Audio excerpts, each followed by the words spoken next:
I was folding laundry when I realized my daughter hadn't called in 6 weeks.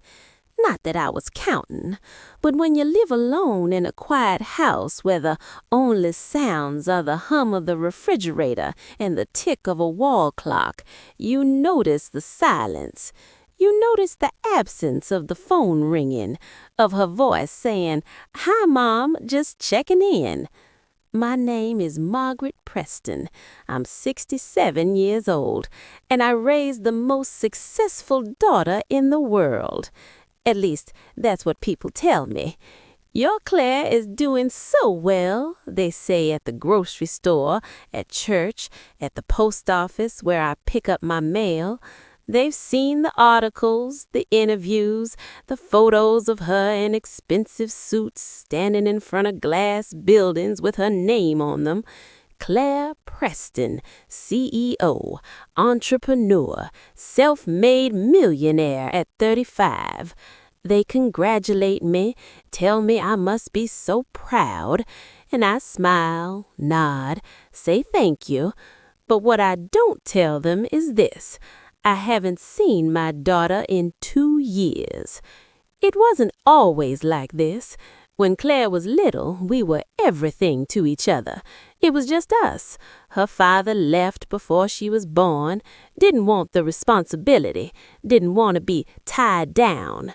So I raised her alone in this small town in Pennsylvania, Greenfield, population 3,000. The kind of place where everyone knows your name and your business. I worked 3 jobs to keep us afloat.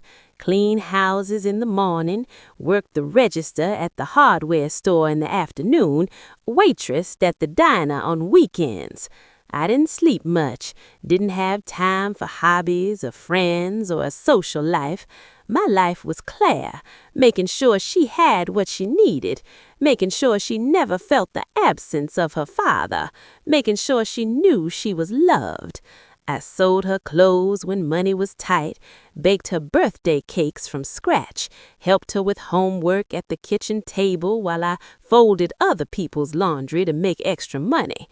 When she got accepted to college, a good college, a scholarship that covered most but not all, I took out loans, worked extra shifts, sold my mother's wedding ring to cover the difference.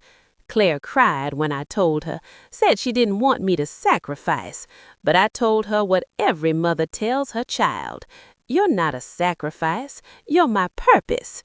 And I meant it. She graduated top of her class, got a job in New York, then Boston, then started her own company. I didn't fully understand what she did, something about marketing and technology and consulting, but I knew she was good at it. She started making real money, bought herself a condo, then a car, then a bigger condo. She sent me photos, sleek furniture, city views, a life I could never have imagined, and I was proud, so proud. But somewhere along the way, the phone calls got shorter, the visits less frequent, the photos stopped coming. At first, she had reasons. "Work is crazy, Mom. I'm traveling for a conference. I'll come visit soon, I promise." But soon never came, and the calls stopped altogether. I told myself she was busy, that success demands time, that she'd come around when things settled down. But things never settled. And I started to realize something I didn't want to admit. My daughter didn't need me anymore. Worse than that, she didn't want me. I became a reminder of a life she'd left behind. The small town, the struggle, the mother who still clipped coupons and shopped at thrift stores. I wasn't part of her new world, and she didn't know how to fit me into it. So she just didn't. I spent my days alone, tending my garden, watching game shows, going to the library. I made friends with this silence, learned to cook for one, learned to celebrate my own birthday with a store-bought cake and a single candle. People in town stopped asking about Claire. I think they felt sorry for me, the mother whose daughter forgot her. I felt sorry for me too. Then, on a gray afternoon in October, my phone rang. I almost didn't answer, assumed it was a telemarketer, but something made me pick up. "Mom?" Claire's voice, after 6 weeks of silence. My heart jumped. "Claire! Hi, sweetheart. How are you?" "I'm good. Listen, I need to talk to you about something. Can I come visit this weekend?" Visit. She wanted to visit. I felt a surge of hope so strong it almost hurt. "Of course. Yes, I'd love that. I'll make your favorite, pot roast, and don't go to any trouble. I'm just coming for the day. I have a flight back Sunday evening." The day, not the weekend, just the day. But I didn't care. She was coming. "Okay, that's fine. Whatever works for you." "Great. I'll see you Saturday, around noon." She hung up before I could say I loved her. I stood in my kitchen holding the phone, and I let myself believe that maybe this was it. Maybe she'd realized how long it had been. Maybe she missed me.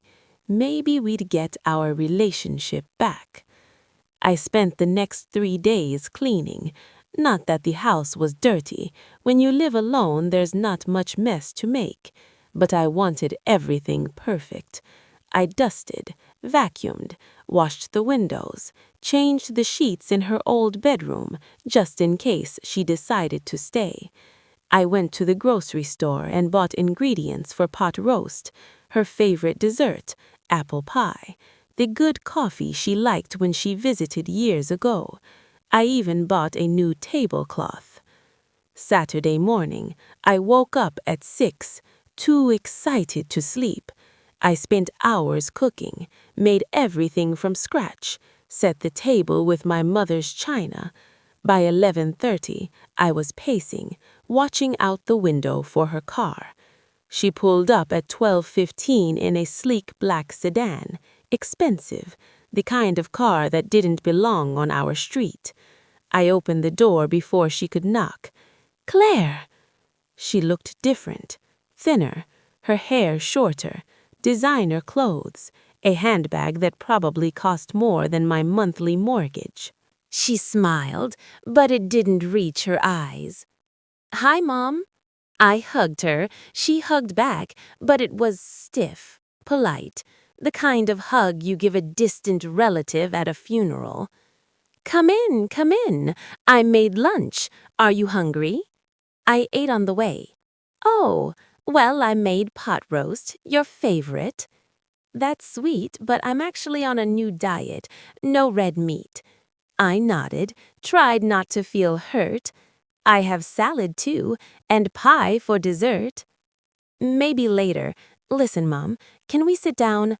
I need to talk to you about something." My stomach tightened. Of course. We sat in the living room, not the dining room where I'd set the table. She didn't even glance at it. She pulled a folder out of her bag, set it on the coffee table. "So, here's the thing. I've been thinking a lot about your situation." "My situation?" "Living here, alone, in this house, at your age." "I'm 67, Claire, not 90. "I know, but you're not getting any younger, and this house is old. It needs work, and you're all by yourself. What if something happens? What if you fall? Who would help you?" "I have neighbors, friends at church. I'm fine." She sighed, like I was being difficult. "Mom, I'm worried about you, and I've been looking into options." She opened the folder, pulled out glossy brochures. "These are senior living communities, really nice ones. They have activities, staff on site, medical care if you need it. You'd have people around. You wouldn't be lonely." I stared at the brochures, at the smiling seniors in stock photos. "You want me to move into a nursing home?" It's not a nursing home, it's a community, and it would give you a better quality of life. I like my life. Mom, you're alone all the time. You don't do anything. You just sit in this house. I garden, I read, I go to church. I have friends. You deserve more than this. I looked at her, really looked at her, and I saw it. The calculation, the convenience. This isn't about me, is it? She hesitated. What do you mean? You're not worried about my quality of life. You're worried about your convenience. That's not fair, isn't it? You haven't called in 6 weeks. You haven't visited in 2 years. And now you show up with brochures for senior living? I've been busy. You're always busy, but you found time for this, to come here and try to convince me to sell my home and move into a facility so you don't have to worry about me anymore. Her face flushed. I'm trying to help you. No, you're trying to make your life easier so you don't have to feel guilty about forgetting I exist. I don't forget you exist. Don't you? When was the last time you called just to talk? When was the last time you asked how I was doing, not as an obligation, but because you actually cared? She looked away. I've had a lot going on. And I've had nothing going on, because my whole life was you. Every decision I made was for you. Every sacrifice, every extra shift, every dollar I didn't spend on myself so you could have what you needed. I didn't ask you to do that. The words hit me like a slap. No, I said quietly, you didn't, but I did it anyway, because that's what mothers do. We give everything, and we don't ask for anything in return, except maybe to not be forgotten. The silence that followed was suffocating. Claire stared at her hands. I could see her struggling.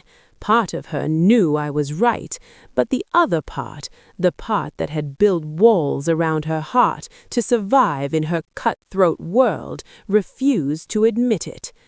I sent you money, Claire said. Every month. I made sure you were taken care of. I don't want your money, Claire. I never cashed those checks. She looked up, surprised. What?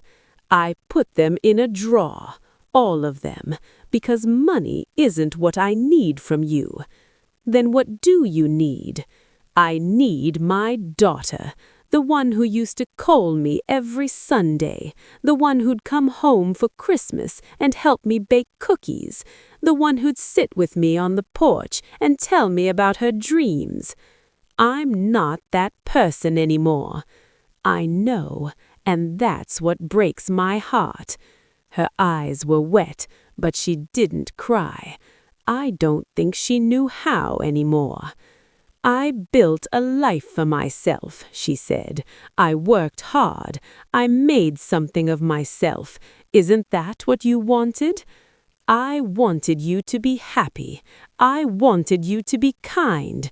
I wanted you to remember where you came from. But somewhere along the way, you forgot. You forgot that success without love is just emptiness. That's easy for you to say. You never wanted anything for yourself. I wanted you, and for a long time that was enough. But you don't want me, and I can't keep waiting for you to remember that I exist. She stood up, gathered her brochures. I should go. Claire, I thought I was doing the right thing. I thought you'd appreciate the help, but clearly I was wrong. You're not wrong to want to help.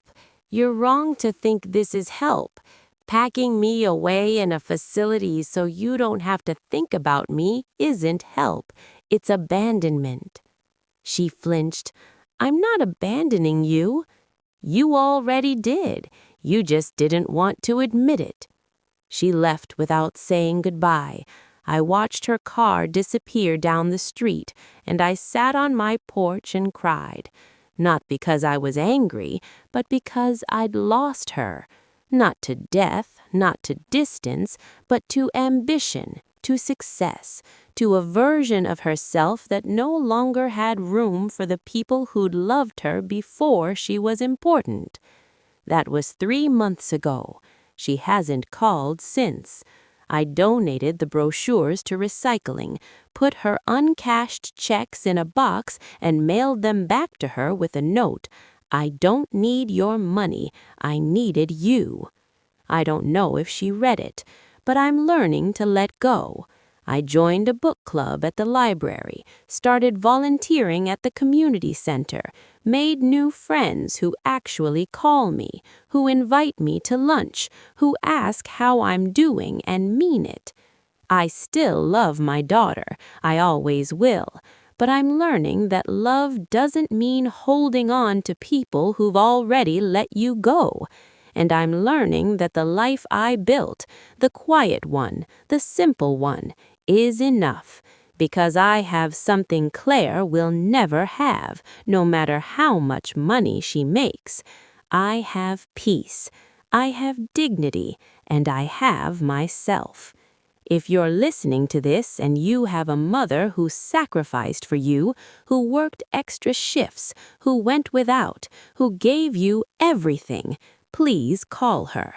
Not because you need something, but because she needs you. Because one day she won't be here, and all the money in the world won't bring her back. And you'll realize too late that the richest thing you ever had wasn't your career or your bank account. It was her love. My daughter became rich, but she lost her heart. And I hope someday she finds it again, before it's too late.